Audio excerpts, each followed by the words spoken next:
Tamad din ba kayo na magbalot ng mga regalo, lalo na kapag Pasko na napakadami yung re-regaluhan? Kung kayo ay tamad katulad ko, eto na nga.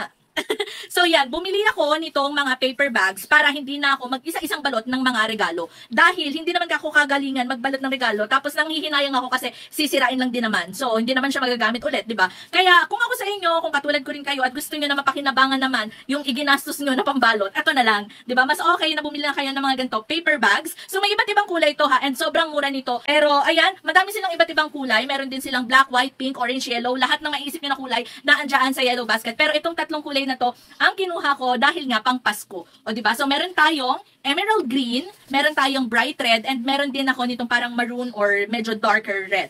So ayan, iba't ibang kulay. Pero itong red and green, parang medium size ata to. I'm not sure. Hindi ko kasi as in inisa-isa bawat sizes kasi meron pa akong ibang style ng paper bag na binili. So para lang meron din kayong reference. Tapos ito, kung maliit naman yung mga pangregalo nyo, okay din to. So again, nandiyan sa yellow basket. Sulit na sulit to. And di pucho-pucho yung pinaka-handle niya.